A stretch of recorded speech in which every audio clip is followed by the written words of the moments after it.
አባት እግዚአብሔር ሆይ በኢየሱስ ስም እናመሰግናለን። አንተ መልካም አባት ነህ። ስም የተባረከ ይሁን። ስለሰጠን ስለዚህ ድንቅ ጊዜ ከፍ እናረጋለን።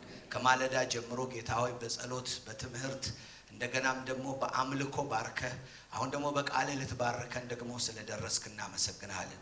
ሁሉ የሆነው ካንተ ነው። ስም የተባረከ ይሁን። ከፍ እናረጋለን። ጊዜውን ተቆጣጠር በኢየሱስ ስም አሜን። መንፈስ ቅዱስ ማን እንደሆነ ካላወቃችሁ ከመንፈስ ቅዱስ ጋር ቅርበት ሊኖራችሁ አይችልም። ሰው የማያውቀውን ኮሚኒኬት አያደርግም። የማያውቀውን መንፈስ ቅዱስን በተረዳችሁ ቁጥር ከመንፈስ ቅዱስ ጋር ያላችሁ ግንኙነት በጣም የጠበቀ ይሆናል። በተለይ በዚህ ጊዜ በመንፈስ ቅዱስ ጉዳይ በየዘመናቶቹ ችግሮች ይከሰታሉ። የሚነሱት ችግሮች ምንድነው? አንዳንዶቹ በአጠቃቀም ጉዳይ ነው። አጠቃቀም መንፈስ ቅዱስን ሳይሆን በተለይ የመንፈስ ቅዱስ ስጦታዎች የሚባሉት በሰዎች ሕይወት ላይ የሚመጡት የትኛውም ስጦታዎች በሰዎችና በቤተ ክርስቲያን ላይ ብዙ ኮንፊውዥን እያመጣ ብዙ ሰዎች መንፈስ ቅዱስን የሚገፉ መጠቀም ያቋረጡ የመንፈስ ቅዱስ ነገር ውሸት የመሰላቸው ፈውስ የቀረ የመሰላቸው ልሳን መናገር የቀረ የመሰላቸው እንደዚህ አይነት አትሞስፌር ውስጥ ሰዎች ይገባሉ። ሌሎች ደግሞ በዚህኛው ጥግ ላይ በሐዋርያት ጊዜ እንደቀረ አድርገው የሚያስቡ ሰዎች ደግሞ በዓለማችን ላይ አሉ። አገራችንም ላይ መሰረታቸው እሱ የሆኑ ትልልቅ አብያተ ክርስቲያናቶች አሉ። ግን በእነዚህ ጽንፎች ሳንያዝ በአጠቃቀምም ትክክለኛ ሆነን የመንፈስ ቅዱስ ስራም ዛሬ እንዳለ በማመን ትክክለኛ የሆነውን ነገር በቤተ ክርስቲያን ማድረግ ይገባናል። እና ይሄ ሲዚሽናሊስት የሚባሉት ወይም ሲዝ አርጓል የሚሉ ባለፈው ዓርብ ዕለት ተናግሬ ነበር። ቆሟል። መንፈስ ቅዱስ በዚህ ሰዓት የለም። ሰዎች ዝም ብለው ነው የሚቀባጠሩት፣ ዝም ብለው ነው የሚወድቁት፣ ለማስመሰል ነው የሚያረጉት የሚል ጽንፍ ያላቸውና በቃ ቃሉን ስበክ የሚል ወንጌላውያን የምንላቸው የድሮ ምንጮች ወይም መጽሐፍ ቅዱስን አስተማሪዎች ወንጌልን መስበክ ማስተማር ብቻ እንጂ ከዛ ባለፈ ሌሎች ነገሮች በሐዋርያት ጊዜ ቀርተዋል የሚል አመለካከት ያላቸው አሉ። እንደዚህ አይነት አብያተ ክርስቲያናት ጥንትም ጀምሮ አሉ፣ አሁንም በዘመናችን አሉ። እነዚያን ቤተ ክርስቲያናቶች እግዚአብሔር እንግዲህ በአንድም በሌላም መንፈስ ቅዱስን ሲያስተዋውቃቸው ተመልክተናል። እኔ አንድ ሽማግሌ የመሰከረልኝን ትዝ ይለኛል። የመሰረተ ክርስቶስ ቤተ ክርስቲያን ዋና ሽማግሌ ነው። ልጆች እንደዚሁ በመንፈስ ቅዱስ እየተነቃቁ የእግዚአብሔር ነገር በመካከላቸው እየተቀጣጠለ ወሬዎች ነበሩ። በዚያን ሰዓት ላይ ሽማግሌዎች አንድ ቀን አንድ ነገር አደረግን አለ። ሄደን እነዚህ ልጆች እንያቸው፣ ካየናቸው በኋላ ሁለተኛ እንዲህ አይነት ልምምድ ውስጥ እንዳይገቡ በመኮርኮም ጭምር አደብ ማስያዝ አለብን አለን አለ። የሚነግረኝ ራሱ ሽማግሌው ነው። ከዛ በኋላ ስንገባ ነው ያወቅነው መግባታችንን። ከዛ በኋላ የተፈጠረውን አናውቅም። እኔ ስነሳ አንድ ወንበር ስር ነኝ አለ። አንደኛው ሽማግሌ አንድ ወንበር ስር ነው አለ። ሌላኛው ሌላ ስር ነው። የዛን ቀን ንስሐ ገባው። ጌታዬ ለካ አለ አልኩኝ። አሜን። በዚህ አሰራር በቀደሙት ቤተ ክርስቲያናቶች ውስጥ እግዚአብሔር አምላክ ጣልቃ እየገባ መንፈሱን ያስተዋወቀበት፣ ስራውን ያስተዋወቀበት፣ አካሄዱን የገለጠበት ብዙ ቴስቲሞኒዎች አሉ። ዛሬ እንደነዛ አይነት ቤተ ክርስቲያናቶች በዶክመንት ደረጃ እንደ ዓላማ ከመጡበት ምንጭ ሲዚሽናሊስት ቢሆኑም እንኳን መካከላቸው ያለው ህዝብ ግን መንፈሱን እየጠጣ እየተቀጣጠለ እስከ ዛሬ ድረስ አለ። ስለ መንፈስ ቅዱስ ታላቅ ክብር እንስጥ። አጨብጭበን ሃሌሉያ ሃሌሉያ። ሌላኛው ደግሞ ሴንሴሽናሊስት የሚባሉ አሉ። ሴንስ ማለት ስሜታዊነት፣ መንፈስ ቅዱስን ስሜት አርጉ መቁጠር፣ መንፈስ ቅዱስን በብዙ አይነት መንገድ በቃ ለስጋ ነገር ብቻ አርገው መቁጠርና የመደነስ መጨፈር፣ በተለያዩ ነገሮች ላይ ራሳቸውን ኢንጆይ ለማድረግ አዚፍ በእነሱ ህይወት ውስጥ ያ ነገር እንዳለ ያስመሰሉ የሚጠቀሙ ብዙዎች አሉ፣ የሚተቹ ብዙዎች አሉ። አንዳንዶቹን ቁጭ አድርገን ብንነግራቸው መንፈስ እንዳልነካቸው ይነግሩናል። በቃ ሲደሰቱ አይቼ ልደሰት ብዬ ነው ብለው እንደ ዳንኪራ ቤት እንደ ዘፈን ቤት ነገሮችን የሚያደርጉ አሉ። ስለዚህ ገና እንደተገባ በሴንስ ምንም አይነት የመንፈስ ቅዱስን ነገር ፕራክቲካሊ ሰዎች ሳይለማመዱ ዝም ብሎ ብቻ በቃ ከተገባ ጊዜ ጀምሮ ምንም አይነት መግቢያ መውጫ በሌለው መንገድ ድብልቅልቅ ያለ እግዚአብሔር የማይመስል አደራረጎች በቤተ ክርስቲያን ውስጥ በሚሆኑበት ጊዜ እነዚህ ስሜታውያን ናቸው ይሉና ሰዎች ይሸሹናል። እውነተኛ የእግዚአብሔር ነገር ቢኖርብንም መንፈስ በመካከላችን ቢኖርም እሱን መለማመድ ሰዎች የማይፈቅዱ ይሆናሉ። ከዚህ የተነሳ ቤተ ክርስቲያን በተገናኘች ቁጥር ጩኸት፣ በተገናኘች ቁጥር በተለያዩ ኦፕሬሽኖች መሞላት ይሆናል። ለዚህ ትክክለኛ ምሳሌያችን የቆሮንቶስ ቤተ ክርስቲያን ነች። የቆሮንቶስ ቤተ ክርስቲያን ምዕራፍ 12 እስከ 14 የተጻፈው ሁለቱ ምዕራፍ መሃል ላይ የፍቅር ምዕራፍ 13ኛ ገብቷል። ያ የገባበት ምክንያት መንፈስ ቅዱስ ለጥቅም እንደሚሰጥ ለስጋ ደስታ ሳይሆን ሰዎችን ለማረም፣ ለማስተካከል፣ ለማነጽ እንደሚሰጥ ጽፎ ከዚያስ በኋላ የአምልኮ ስርዓቱን በተመለከተ ደግሞ መግባቢያ በሚሆን መልኩ ከናንተ መካከል ትንቢት የሚናገር በየተራ ይናገር በሚል ሲያስተካክለው፣ ልሳን የሚናገር ካለ መልእክት ካለው ትርጉሙን ይፈልግ፣ የሚተረጉም ሰው ከሌለ ለራሱ ይጸልይ። በጉባኤ መካከል ሁከት አትፍጠሩ። በሚገባ ቋንቋ ካልነገርኳችሁ እኔም ምለውን ካላወቃችሁ እንዴት አሜን ትላላችሁ? የሙዚቃ መሳሪያ በሚያወጣው ቅኝት ይታወቃል። እንዲሁ የመንፈስ ነገር በሚወጣበት ትርጉሙ ሰውን ሲነካ፣ ሲዳሰስ፣ ሲያስተምር፣ ትንቢትም ቢሆን ሲነገረው ለውጥ በማምጣቱ ይመዘናል። ስለዚህ ይሄ ከንቱ ነገራችሁን አስቀሩ ብሎ ሐዋርያው በደንብ ይመክራል። ሴንሴሽናሊስት ለሚሆኑ ሰዎች በጣም ትልቅ ምክር ነው፣ ስሜታዊ ለሚሆኑ ሰዎች። ስለዚህ አንደኛ ቆሮንቶስ ምዕራፍ 14 የመጨረሻውን ሐዋርያ የተናገረው ላንብብና ስለ መንፈስ ቅዱስ ምንነት መናገር ጀምራለሁ። 14 ላይ ሲናገር እንዲህ ብሎ ነው የሚጨርሰው። ስለዚህ ይላል አንደኛ ቆሮንቶስ ምዕራፍ 14 ቁጥር 39 ስለዚህ ወንድሞች ሆይ ትንቢት ለመናገር በብርቱ ፈልጉ። ማን ከለከላችሁ? በልሳን መናገርም አትከልከሉ። ማን ከልካ ያለባችሁ? ነገር ግን ሁሉን በአግባብና በስርዓት ይሁን። የሰማችሁ ነው። ስለዚህ አግባብና ስርዓት ከሌለው ልንጠቀምበት የተሰጠን ይህ ታላቅ የመጨረሻው ዘመን ሰራተኛ ወገኖች፣ የመንፈስ ቅዱስ ይህ ዘመን የሱ ብቻ ነው። የሰማችሁ ነው። አብ የሰራበት ጊዜ እግዚአብሔር የተባለበት ጊዜ ነበር። ወልድ ደግሞ እግዚአብሔር ወልድ መጥቶ የሰራበት ጊዜ ነበር። አሁን ወልድ ጨርሶ ሄዷል። እሱ ከሄደ በኋላ የመጣ አለ። የመጣው ማን ይባላል? መንፈስ ቅዱስ ይባላል። ቤተ ክርስቲያን እስክትወሰድ ድረስ አብሯት የሚሰራው መንፈስ ቅዱስና መንፈስ ቅዱስ ብቻ ነው። ይሄን ማወቅ አለብን። ከመንፈስ ቅዱስ ጋር ሪሌሽንሺፕ የሌላት ቤተ ክርስቲያን ሞሻሪዋን የምትገፋ ነች። ምክንያቱም ሙሽራውን ለመቀበል ሞሻሪው መንፈስ ቅዱስ ነው። እኛን የሚያበጀው፣ የሚያስተካክለው፣ የሚያስተምረው እሱ ነው። እሱን የገፋች ቤተ ክርስቲያን እንጃ ሙሽራውን መቀበሏ። ስለዚህ ታላቅ ሰራተኛ ነው። ይሄ ደግሞ በዓላማና በትክክለኛው ጊዜ እግዚአብሔር የገለጠው እንደሆነ መጽሐፍ ቅዱሳችን እንመለከታለን። ስለዚህ ባለፈው ስንናገር መንፈስ ቅዱስ አየር አይደለም፣ ተገፋታሪም አይደለም፣ የሚገፈተርም አይደለም፣ ንፋስም አይደለም። መንፈስ ቅዱስ አምላክ ነው። አጠገባችሁ ላለው ሰው መንፈስ ቅዱስ አምላክ ነው ብላችሁ ንገሩልኝ። መንፈስ ቅዱስ አምላክ ነው በሉ አንዴ። ድገሙና መንፈስ ቅዱስ አምላክ ነው በሉ አንዴ። He is a person, the third person of God. ትራዩን ጋድ እናመልካለን። በሶስትነት የተገለጠ አንድ አምላክ።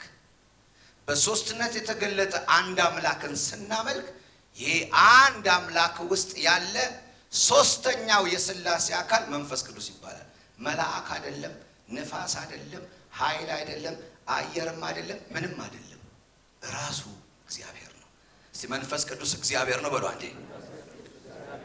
ስለዚህ መጽሐፍ ቅዱሳችን በትክክል ሐዋርያው ጴጥሮስ ሐናንያና ሰጲራን ሲያናግራቸው እንዲህ ነው ያላቸው፣ መንፈስ ቅዱስም ተዋሹ ዘንድ ማን በልባችሁ ይህንን ሐሳብ አስገባ ይላቸው።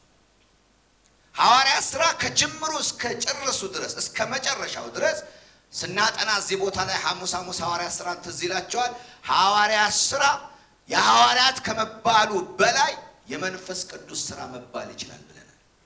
የሐዋርያት ሥራ ሌላ ስም ልንሰጠው እንችላለን፣ የመንፈስ ቅዱስ ሥራ። ስለዚህ ቤተ ክርስቲያን የጀመረችው የተገነባችበት የምትሄደው በዚህ ነው። ስለዚህ ይሄ ዲቫይን ፐርሰን ነው ማለት ነው። ዲቫይን ፐርሰን ነው። እንግዲህ ይሄ ዲቫይን ፐርሰን በመሆኑ ምክንያት መጽሐፍ ቅዱሳችን ላይ እንግዲህ ስለዚህ ሐሳብ እንድንመለከት ሶስት ነገሮችን ብቻ እንድናይ እፈልጋለሁ። አንደኛ መንፈስ ቅዱስ በዙሪያዬ፣ እችን ጻፉ። መንፈስ ቅዱስ በዙሪያዬ፣ መንፈስ ቅዱስ በእኔ ውስጥ፣ መንፈስ ቅዱስ በላዬ ላይ። መንፈስ ቅዱስ በዙሪያዬ፣ መንፈስ ቅዱስ እኔ ውስጥ፣ መንፈስ ቅዱስ በላይ። እነዚህ ሶስት ሐሳቦች በመንፈስ ቅዱስ አማካኝነት ቤተ ክርስቲያን የምትጎበኝበት የቤተ ክርስቲያን ስራዎች የሚቀላጠፉበት መንገድ ነው። ጌታ የተባረከው። ከዚህ የተነሳ መጽሐፍ ቅዱሳችንን ዮሐንስ ወንጌል ስለ መንፈስ ቅዱስ በጣም ኢየሱስ የተናገረበት ክፍል ከዮሐንስ ወንጌል 14 ጀምሮ እስከ 16 ባለው ክፍል ውስጥ እነዚህን ቃሎች በተደጋጋሚ እንመለከታቸዋለን። ዮሐንስ ወንጌል ምዕራፍ 14 ላይ ኢየሱስ በ13ኛው ምዕራፍ እግራቸውን ካጠበ፣ አብሯቸው የጌታን ራት ከበላ፣ ነገሩን በሙሉ ካዘጋጀ በኋላ ፈራ ሲሉ፣ ልባቸው ጥሎልሄድ ነው ሲሉ ሲጨናነቁ፣ 14ኛው ምዕራፍ ላይ እንዳይጨናነቁ ማን እንደሚመጣላቸው በትክክል የነገራቸው ክፍል ነው። 14:15 ላይ እንደዚህ ይላል፣ ብትወዱኝ ትእዛዜን ትጠብቃላችሁ፣ እኔም አብን እለምናለሁ፣ እርሱም ከእናንተ ጋር ለዘላለም የሚኖር ሌላ አጽናኝ ይሰጣችኋል። This is the exact representative of Jesus ማለት ነው። ኢየሱስ ክርስቶስ በመሬት ላይ በነበረበት ጊዜ ለሰው ልጆች የሆነውን አይነት መንፈስ ቅዱስ ደግሞ አሁን እሱኑ አይነት ነገር ሰዎች እንዲለማመዱት ጌታ ኢየሱስ ክርስቶስ ትቶት በሄደው አይነት እንደመጣ ነው የሚናገረው። ምክንያቱም እንደኔ ያለ ነው የሚለው አይደለ?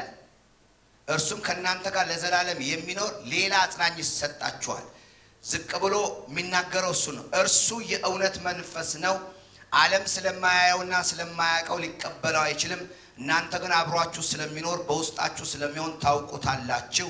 ወላጅ እንደሌላቸው ልጆች አልተዋችሁም፣ ወደ እናንተ እመጣለሁ። ክብር ለእግዚአብሔር።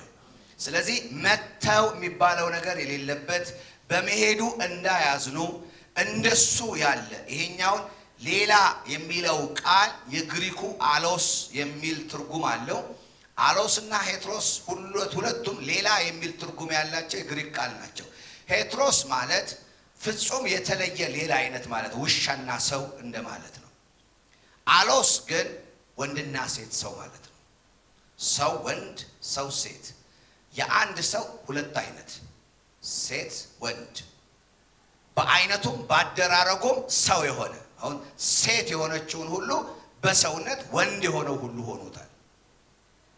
ስለዚህ ይሄንን ስንመለከት አሎስ ሲል እንደኔ ያለ ሲል ከኔ ውጪ ያልሆነ፣ እኔ እንደሆንኩላችሁ የሆነ፣ እኔ እንዳገዝኳችሁ የሆነ፣ እኔ እንደረዳኋችሁ የሆነ። ሃሌሉያ! እንደኔ አይነት። ክብር ለእግዚአብሔር። ለዚህ እኮ ነው እንደሱ አይነት ስለሆነ በመካከላችን ምን አለ ይላል። አረማውያን በነበራችሁ ጊዜ ወደ ጣዖታት ተወሰዳችሁ፣ አሁን ግን ወደሚናገር አምላክ መጥታችኋል ካለ በኋላ የመንፈስን ስጦታ ይናገራል። የመፈወስ አይደል፣ ትንቢት የመናገር፣ ኢየሱስ ጌታ ነው። በልሳን መናገር፣ መተርጎም፣ ክብር ለእግዚአብሔር ይሁን። ተአምር ማድረግ፣ የእውቀት ቃል፣ የጥበብ ቃል፣ እነዚህም በሙሉ ስጦታዎች የመንፈስ ስጦታዎች ናቸው። እያካፈለ ለእያንዳንዱ ምን ያደርገዋል? ሰጥቷል። ለምን ይሰጣል? ተአምር የሚያስፈልገው ተአምር እንዲያገኝ፣ ፈውስ የሚያስፈልገው ፈውስ እንዲያገኝ፣ ስለ ነገው የጨነቀው የጥበብ ቃል እንዲያገኝ፣ ትናንትና በተደረገ ነገር ያዘነ የእውቀት ቃል እንዲመጣለት። ኢየሱስ ጌታ ነው። በህይወቱ ልክ ክርስቶስ በነበረ ጊዜ ሰዎች እየጎተቱ እንደሚወስዱት ና ልጅ ታሟል፣ ና አንተ እንዲህ ሆኗል፣ ና እንደዚህ እያሉ እየጎተቱት በየቤቱ እየሄደ ያገለግላቸው እንደነበረ ዛሬም ያገለግል ዘንድ ሃሌሉያ ሲል አምላካችን ክብር እንስጥ። አሜን ሃሌሉያ። ሊፈውስሽ፣ ሊያድንሽ፣ ሊባርክሽ እንደኔ ያለ ሌላ አለ። እንደኔ ኢየሱስ ነው ያለ። እንደኔ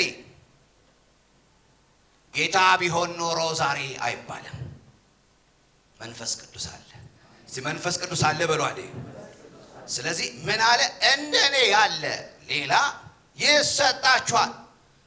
ፍረስትሬት አታድርጉ።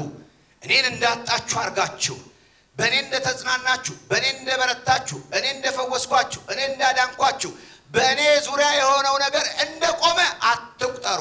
ያ ነገር በመንፈስ ቅዱስ አማካኝነት ምን ያደርጋል? ይቀጥላል አላቸው። እስቲ ቀጥሏል በሉ አንዴ።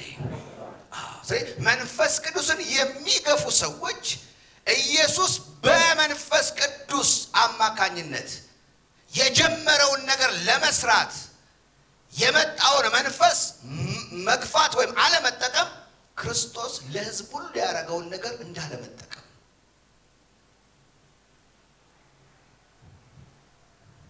ወገኖቼ ሁሉ ነገር ከመንፈስ ነው። አሜን።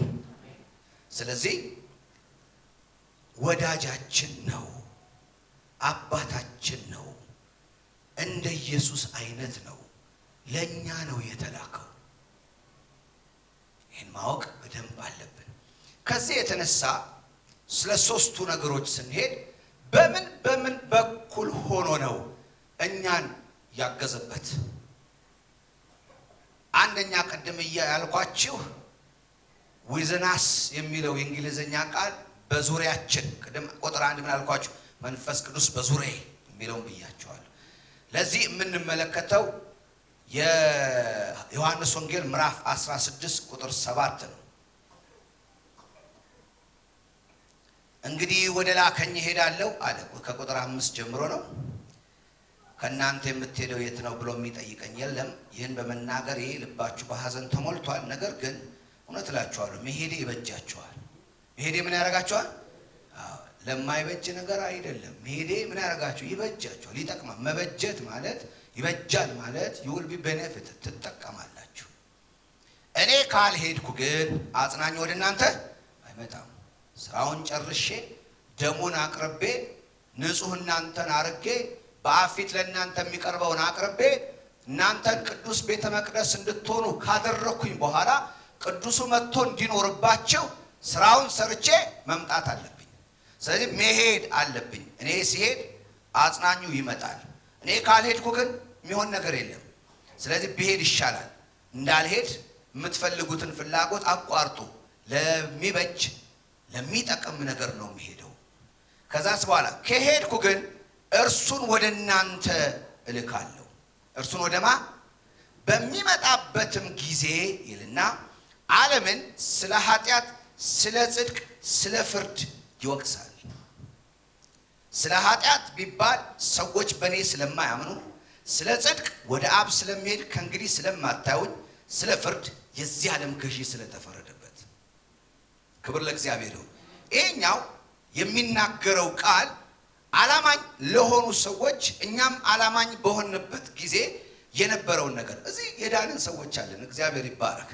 ግን ስንድን እንዴት ዳንን? እንዴት የጌታ ገባን?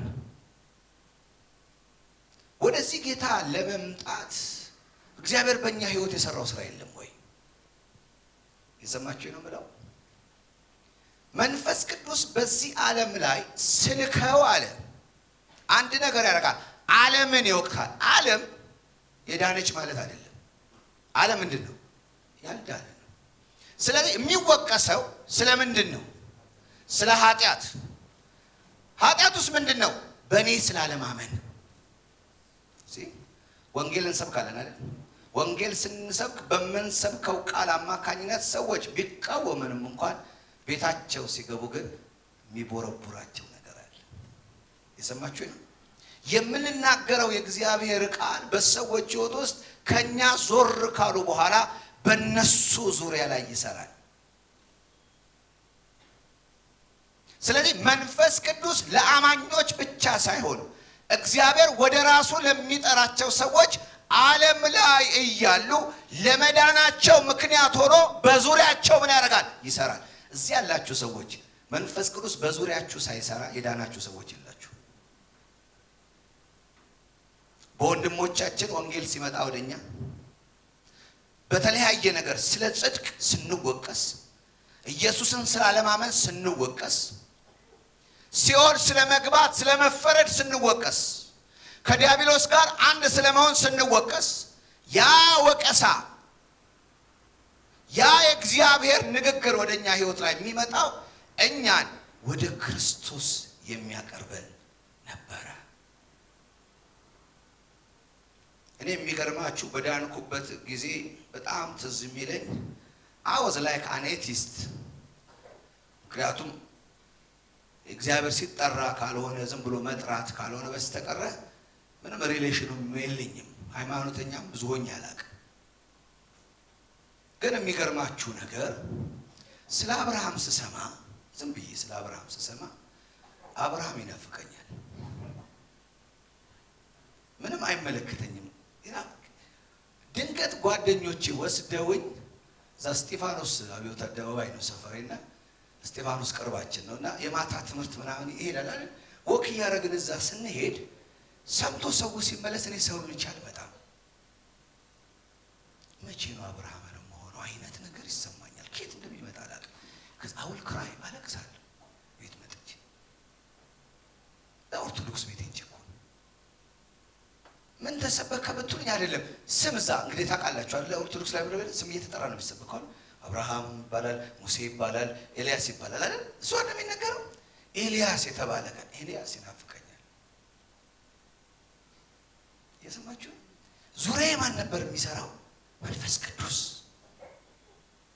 እና አይወጣም ከኔ ሙሉ ሌሊት አድርበታለሁ። ይሄንን ሳስብ ምን አነበው ነገር የለኝም። አንድ ቀን ብቻ የአባቴን መጽሐፍ ቅዱስ አውጥቼ ማቴዎስ 5ን ማንበብ ጀምሬ በኢየሱስ ስም ሰውማ ይሄንን ሊያረግ አይችልም ብዬ ነው የጣልኩት። ከማቴዎስ 5 እዚህ ናቸው የተራራው ስብከት ያያ መነዘረ ምናምን ወይ ጉድ! ይሄማም የሆነ ነገር አይደለም። እንደው ትንሽ ልሞክረው ብዬ ግን የሚስበኝ ነገር አለ፣ ሚነካካኝ ነገር አለ። መጨረሻ ላይ ነግሬያችኋለሁ። ጓደኛዬ አንድ ቀን ዝም ብሎ ወክ እናርግ ብሎ በሌላ በኩል ወክ አድርገን ሳልኮስት ወይም ካሳንቺስ ኦራይል መካነ ኢየሱስ የሚባል ቦታ ላይ ደርሰን እዚህ እስቲ እንግባ እናያቸው ብሎ ገባን ማለት ነው። ተዛስ እንገባ ምን እናደርጋለን? አንድ ባባና ዝም አይተናቸው ልውጣና ሞልቷል። ከሰዓት በኋላ የወጣቶች ጊዜ ነው። እዚህ ደርብ የሚባለው ነገር ላይ ገብተን የተቀመጠው ልክ እንደገባው ምን እንዳገኘኝ አላውቅም። አይኔቨር እንደዚህ አይነት ፕራክቲስ የለኝም። ኃይለኛ ድባብ ላይ ወደቀ። ከዛ ቤት የወጣው ቀን መሞት ነው መሰለኝ። መውጣት ራሱ አላውቀውም እኮ ቤቱ ሰዎቹ ምን እንደሆኑ ምን ያላውቅ። ፕሮግራሙ እንዳለቀ ጓደኛዬን ጭንቅ አድርጌሽ በእናትህ የሚያስተምሩትን ሰዎች አገናኘኝ አልኩት። እሱ ደግሞ አያውቅም። የብርን ነው እንጂ ብሎ ተወረው ነው ይላል። አገናኘኝ። እሱ ራሱ እውነት አልመሰለው። እኔ ከዛ ከወጣ በኋላ መሞት ነው የመሰለኝ። አስተማሪ አግኝቼ አንድ አስተማሪ ጋር ካልሄድኩኝ እምሞት ነው የመሰለኝ። አረሳው። ተለከፍኩ። እስቲ አሜን። ማን የሰራው ይሄን? እስቲ መንፈስ ቅዱስ በሉ አንዴ። ላስመስክራችሁ ብል በህይወታችሁ ብዙ የምትናገሩት አላችሁ። እኔ ራሴን ተናገርኩ እንጂ በዙሪያችን ሳይሰራ በውስጣችን የተቀመጠብን የለም። በውስጣችን ከመምጣቱ በፊት በዙሪያችን ሰርቷል። ለዚህ ነው አንዳንድ ጊዜ መታገል የሌለብን። ለሰዎች ወንጌል እንነግራለን፣ በቃ የሚያስፈልገውን እንነግራቸዋለን። ለዚህ ነው ኢየሱስ ክርስቶስ በጣም ሲጨቃጨቁ አብ ያልሳበው ወደ እኔ ሊመጣ አይችልም። መሳብ የሚባል ነገር አለ። መሳብ ከሌለ መሆን የለም።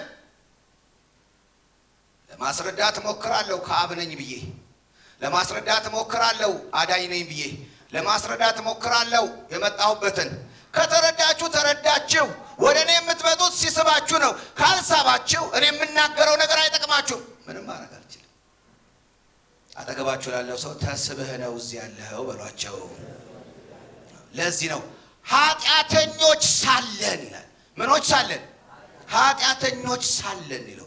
ገና ድሮ ኃጢአተኞች ሳለን የዳነው ጸዳድተን አይደለም፣ ሳንጸዳ በፊት ነው ያገኘን። ሳንጸዳ ያገኘን መንፈስ ውስጣችን መግባት አይችልም። አልጸዳንማ። ግን ምናችን ላይ ይሰራል? ዙሪያችን ላይ ይሰራል። በእናት በአባት በጓደኛ መንደር ላይ ባለ ሰው፣ ሃይማኖት ቤት አንዳንድ መጽሐፎች ጎትተን አይደል? አንዳንድ መጽሐፎች እኮ ከሼልፍ ላይ አንዳንዱ ሰው ጎትቶ እኮ ይድናል አይደል? አንድ ምስክርነት አውቃለሁ። እናቴ ትጸልይልኝ ነበር ለስንት ዓመት አለ። ከዛ በኋላ እኔ ከእናቴ ጋር ወጥቼ ሌላ ኑሮ ነው የምኖረው። ድራግ አለ ምን አለ መዓት ህይወት አሳልፋለሁ አለ። አንድ ቀን ግን የሚገርመው ነገር አይቼው የማላቅ ሼልፍ አለ መኖርበት ቤት ውስጥ። ገለጥ ገለጥ ሳረግ አጭር ፓምፍሌት ነገር አገኘው። እሷን ሳብ አድርጌ ዝም ብሎ ስለደበረኝ ጋለል ብዬ ሳነብ ስለ ኢየሱስ ትናገራለች። ስለ ኢየሱስ ለመጀመሪያ ጊዜ መስማት አይደለም አለ። ከማንበብ ስጀምር ልቤ ቀለጠ። ወዲያው ደወልኩና እናቴ ያ የምትይው ጌታ እኔ ጋር መጣ። እስቲ አሜን። የሚገርም አሁን የመጨረሻው አርግ እያልኩ ስጮህ ነበር አለች። ኢየሱስ ጌታ ነው። ሰዎችን የሚያስማልድ የሚያስቃትት በአንተ ህይወት ውስጥ ዙሪያ የሚሰራ አንተን ለዚህ መንፈስ በውስጥ ማደር ምክንያት የሚሆን ዙሪያችን ላይ የሚሰራ የጌታ መንፈስ አለ። ላስታውሳችሁ እፈልጋለሁ። አሁንም እዚህ ዓለም ላይ አለ። ኃጢአተኞችን አይንቅም፣ ዙሪያቸው ላይ ይሰራል። የሰማችሁ ነው። የወደቁ ሰዎች ማንፈልጋቸው ድራግ ውስጥ የገቡ በህይወት ያልሆነላቸው ምንላቸው ሰዎች ገንዳው አካባቢ ሆነው እኮ መንፈስ ቅዱስ ይሰራል። ከገንዳው ውስጥ በሚያወጡት ፓምፍሌት ያድናቸዋል። አንዳንዱ እኮ ጫት ቤት ተቀምጦ ያነበበው ነገር ከጫት ቤት አውጥቶታል። የት ሆኖ ያነበበው? ጫት ቤት ሆኖ ያነበበው ነገር ከጫት ቤት አውጥቶታል። ዛሬ እዚህ ዓለም ላይ እኔ ውስጥ እምለው ብቻ ሳይሆን በሰፈሩ በመንደሩ ላይ የሚሰራ የጌታ መንፈስ አለ። ኢየሱስ ከሄደ በኋላ ወደዚህ መሬት ላይ የተላከው መንፈስ ምድሪቷን በሙሉ አጥለቅልቋል። ኢየሱስ ጌታ ነው። አንድ ነገር ነግራችኋለሁ። የሚድነው ይድናል። እስቲ ከኔ ጋር የሚድነው ይድናል በሉ። ድገሙና የሚድነው ይድናል በሉ። አንዴ ለቤተሰብ የምታስቡ ለተለያየ ነገር የምታስቡ አትጨናነቁ፣ ይመጣሉ። እስቲ ከኔ ጋር ይመጣሉ በሉ። የሚያስጨንቋችሁ የሚያስለቅሷችሁ መቼ ነው ይሄ ልጅ መቼ ነው እሷ እናቴ መቼ ነው አባቴ ነው የምትሉ፣ ሃሌሉያ።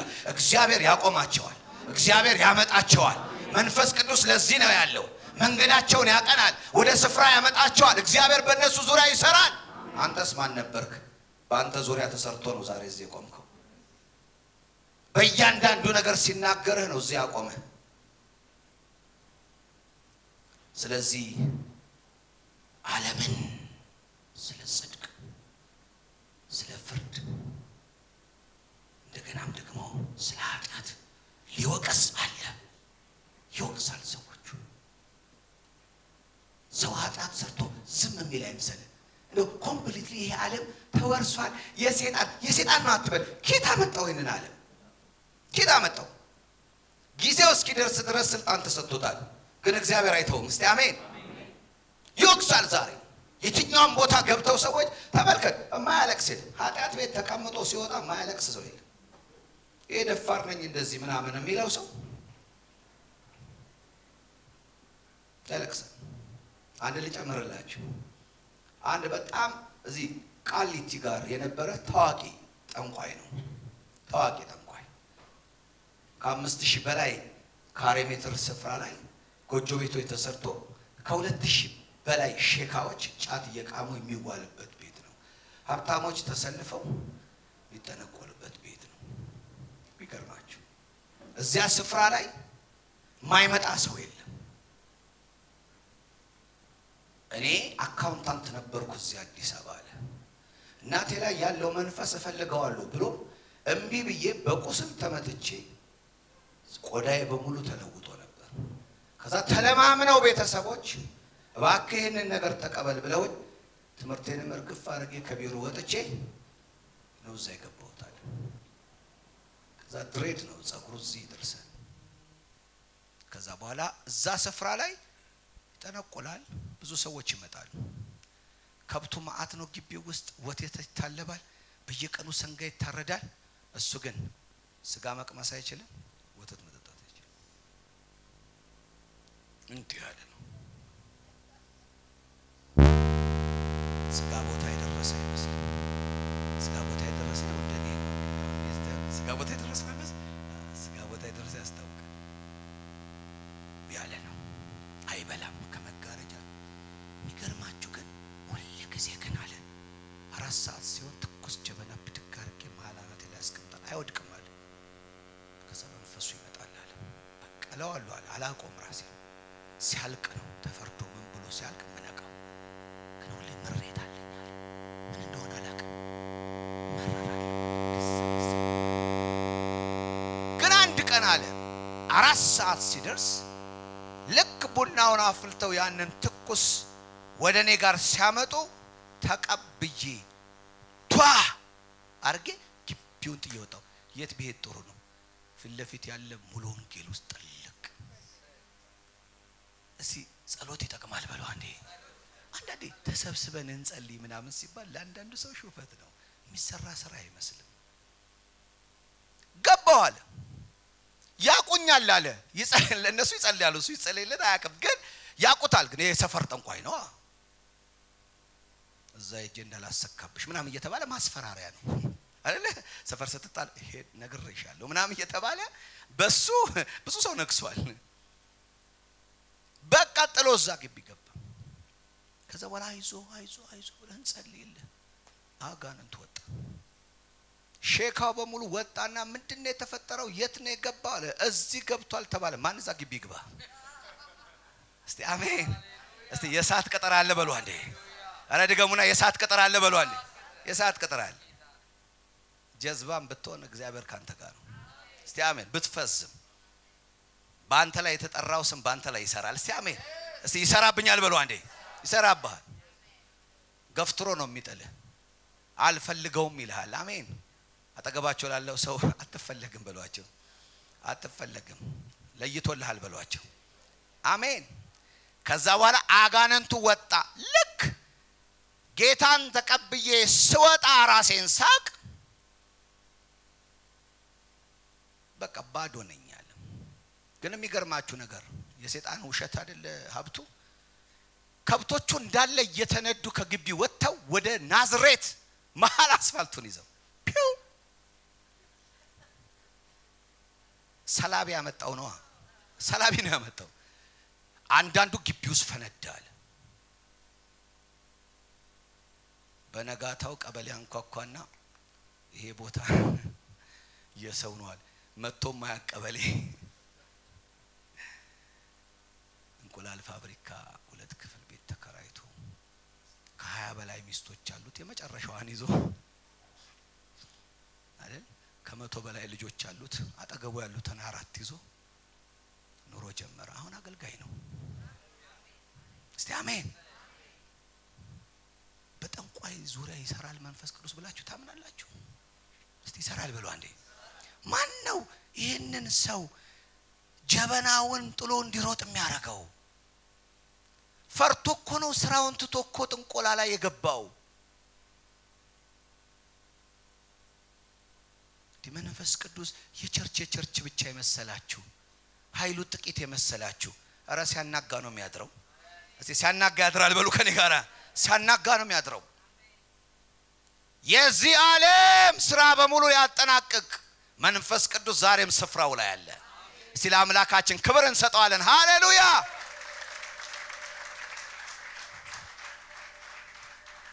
ዋው ዙሪያችን ሰርቶ ዙሪያችን ላይ ከቦኝልሞ አይደለም የሚለው መዝሙር አለ አይደል? ይከበናል። ሃሌሉያ እግዚአብሔር የተባረከው። ይህንን ካረገ በኋላ ወደ ሁለተኛው ስቴፕ ላይ መጣ። ከቦ ካዳነን በኋላ መጣና ውስጣችን ገባ። ደጅ ላይ ዓለማውያን ላይ ሲሰራ የዳኑት ላይ ግን በውስጣቸው ይገባል። መጽሐፍ ቅዱሳችን አንደኛ ቆሮንቶስ ምዕራፍ 3 ላይ ሲናገር ይሄን ይናገራል። እየሰማችሁ ነው? ትኩረት ሰጣችሁ ስሙ። ፎከስ አድርጉ። አይ እግዚአብሔር አምላክ አንደኛ ቆሮንቶስ 3:16 እናንተ ራሳችሁ የእግዚአብሔር ቤተ መቅደስ እንደሆናችሁ የእግዚአብሔር መንፈስ በውስጣችሁ እንደሚኖር አታውቁም ይላል። ስለዚህ ለቆሮንቶስ ቤተክርስቲያን ለዳኑት አሁን ለዓለም አይደለም፣ ዙሪያው ላለው አይደለም፣ ለቆሮንቶስ ቤተክርስቲያን ለዳኑት ሲነግራቸው ምን ይላል? በእናንተ ውስጥ ነው ይላቸዋል። ይህንን ነገር ስንመጣ በእኛ ውስጥ የሆነበት ነገር ከመዳን ጋር የተገናኘ ነው። ማቴዎስ መጽሐፍ ምዕራፍ 3 ቁጥር 11 ላይ እኔ በውሃ አጠምቃለሁ አለ ዮሐንስ። ከኔ በኋላ የጫማውን ጠፍር መፍታት የማይገባኝ ከኔ የሚልቅ የከበረ ይመጣል። እሱ ሲመጣ ግን በመንፈስ ቅዱስና በእሳት ምን ያደርጋችኋል? ያጠምቃችኋል። ያኛው መጠመቅ ይሄኛው መጠመቅ ምን አይነት መጠመቅ ነው? ከክርስቶስ ጋር መቆጠር ነው። ምክንያቱም መጽሐፍ ቅዱሳችን አንደኛ ቆሮንቶስ ምዕራፍ 10 ላይ ከሙሴ ጋር ይተባበሩ ዘንድ በባህር ተጠመቁ ይላል። አንድ እምነት እንዲኖራቸው ከሙሴ ጋር እግዚአብሔር ነገረኝ ያላቸው ነገር አምነው አንድ ሆነው የወጡበትን መጠመቅ ይለዋል።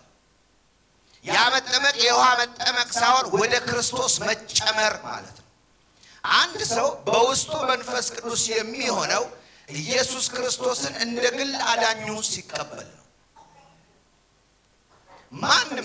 ማንም ሰው ኢየሱስ ክርስቶስን በእውነት አዳኙ አድርጎ ከተቀበለ ሮሜ መጽሐፍ ምዕራፍ 10 ላይ እንደሚናገረው ከሞት እንደተነሳ በልቡ አምኖ ጌታ እንደሆነ የሚመሰክር በሙሉ ከእግዚአብሔር መወለዱን የሚመሰክር መንፈስ ውስጡ አለ። ለዚህ ነው የእግዚአብሔር መንፈስ ከመንፈሳችሁ ጋር ልጅነታችሁን ይመሰክራል የሚለው።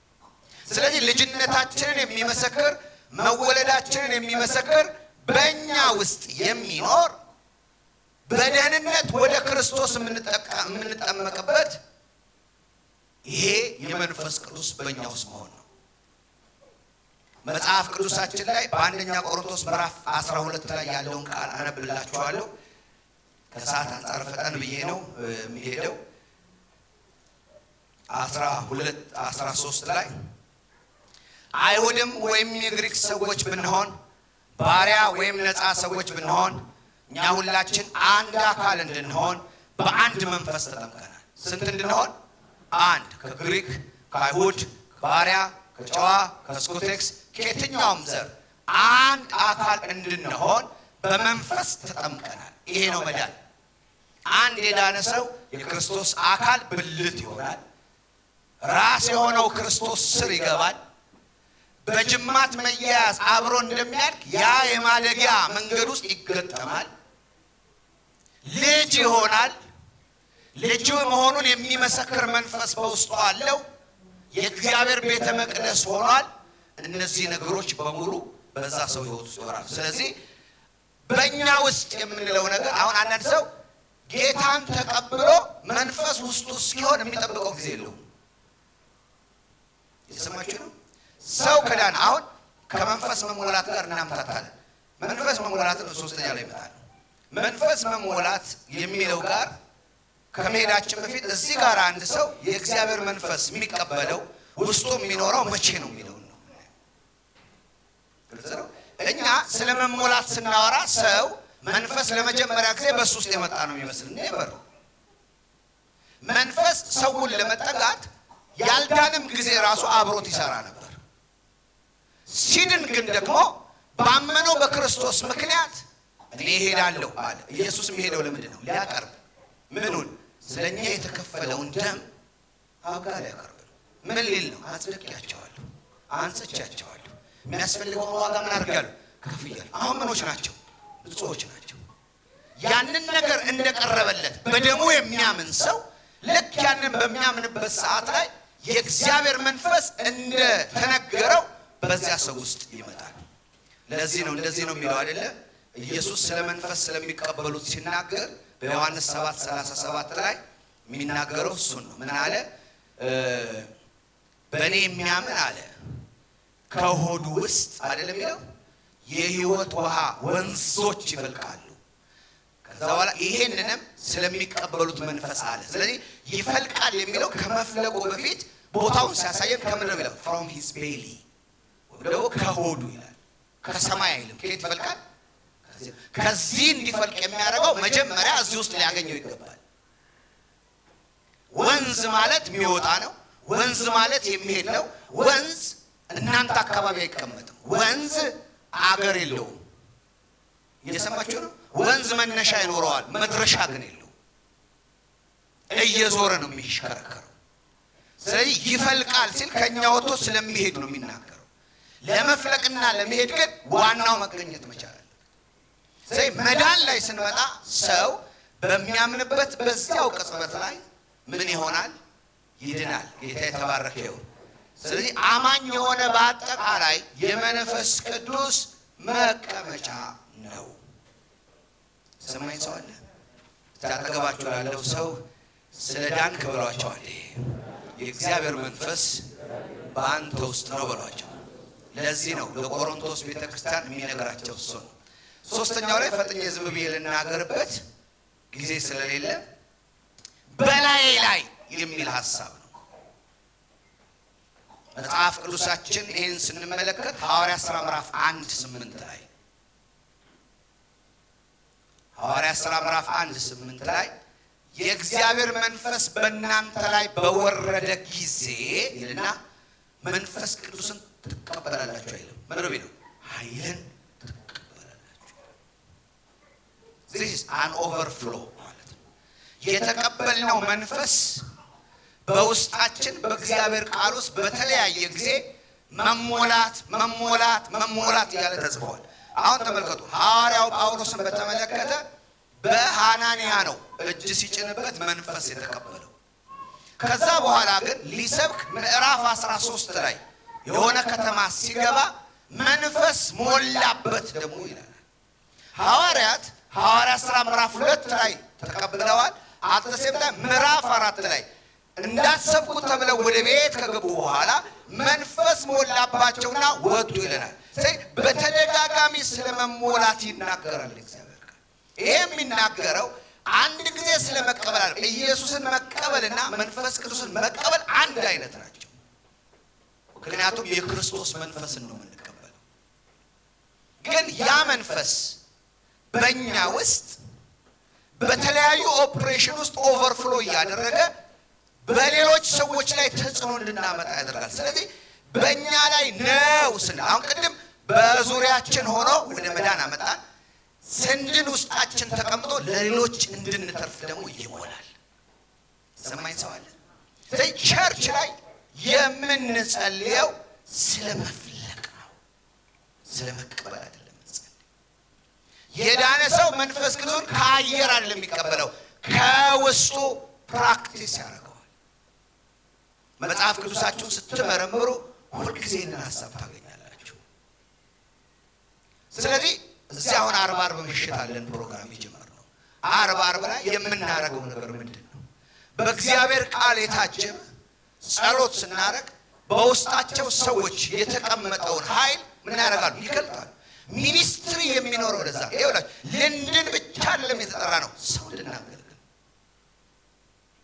ልናገለግል መትረፍ እንድናገለግል ያደርጋል። አሁን እዚህ ጋር ይሄ አለ አይደል? አሁን ይሄ እዚህ ጋር ውሃ አለው እንላለን አይደል? ከዚህ በኋላ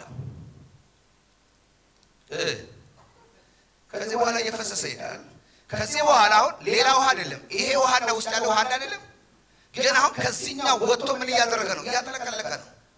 ስለዚህ ሰፈሮቻችን ላይ፣ መንደሮቻችን ላይ፣ አካባቢው ላይ፣ በየትኛውም ኤሪያ ላይ ኢምፓክት ማምጣት እንድንችል መንፈስ ቅዱስ በመሞላት ሂደት ውስጥ በእኛ ህይወት ውስጥ ምን ያደርጋል? ይሰራል። ተቀብያለሁ ብሎ መቀመጥ አያዋጣም። ለዚህ ነው እግዚአብሔር ቃል በሁለተኛ ጢሞቴዎስ ምዕራፍ 1 ቁጥር 6 እና 7 ላይ ሲናገር የፍርሃት መንፈስ አልተሰጠህም ይለዋል። የተሰጠህ መንፈስ ምንድን ነው? የኃይል፣ የፍቅር፣ ራስን ምን ማድረግ የመግዛት ነው። ይሄ በውስጥህ ያለውን ግን ጢሞቴዎስ ሆይ አራግበው፣ አቀጣጥለው፣ ተጠቀምበት፣ አውጣው ይለዋል። ለምን? ፈርቶ ነበር፣ ማገልገል አቅቶት ነበር፣ መውጣት አቅቶት ነበር። ሐዋርያት ሥራ ምዕራፍ 4 ላይ ሲጸልዩ ተሞልተው ወደ አገልግሎት ነው የወጡት። ግን ምን ብሏቸው ነበር? በዚህ ስም እንዳትሰብኩ ተብለው ታዘው አዝነው ገብተው ነበር። አዝነው የገቡት ደፍረው ወጡ። ለምን? መሞላት ላይ ስለመጡ። ክብር ለእግዚአብሔር። ስለዚህ በውስጣችን ያለው መንፈስ በቂ አይደለም። ወደ መሞላት ሂደት መምጣት መቻል አለበት። ጾም፣ ጸሎት ለአዲስ ኪዳን አማኝ እግዚአብሔር የሰጠውን ሐሳብ የሰጠውን አሳይመንት እያሰላሰለ ውስጡ ያለውን መንፈስ ምን የሚያደርግበት ነው? የሚያወጣበት ነው። እናንተ ካላገለገላችሁ አጠገባችሁ ያለውን ሰው ማን ያገለግለዋል?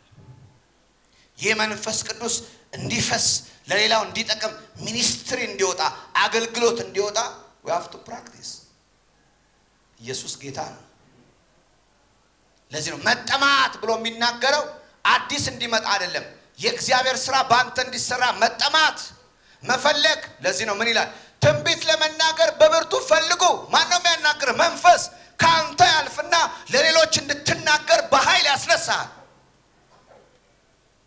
መናገር ፈልጉ ይላል። ፈልጉ ሲል መንፈስ ቅዱስን ፈላልጉት እያለ አይደለም። ጀስት በዚህ ሚኒስትሪ ባንተ ውስጥ እንዲመጣ የእግዚአብሔር ኃይል እንዲቆጣጠርህ። ለዚህ ነው መንፈስ ይሙላባችሁ እንጂ በወይን ጠጅ አትስከሩ ሲል ምን ማለት ነው? ይቆጣጠራችሁ ማለት ነው። ምላስሽን ይቆጣጠር፣ እጅሽን ይቆጣጠር፣ እግርህን ይቆጣጠር፣ አካልህን ይቆጣጠር። ሳይቆጣጠረ ውስጥህ ሊኖር ይችላል። ወደ ስካር ያልመጣ መጠጥ በሰው ህይወት ውስጥ ሊገኝ ይችላል። ያላሰከረው በአእምሮ እንዲንቀሳቀስ የሚያደርገው መጠን ይኖረዋል። መጠኑ ግን ሲያልፍ ሰውየውን ይለውጠዋል።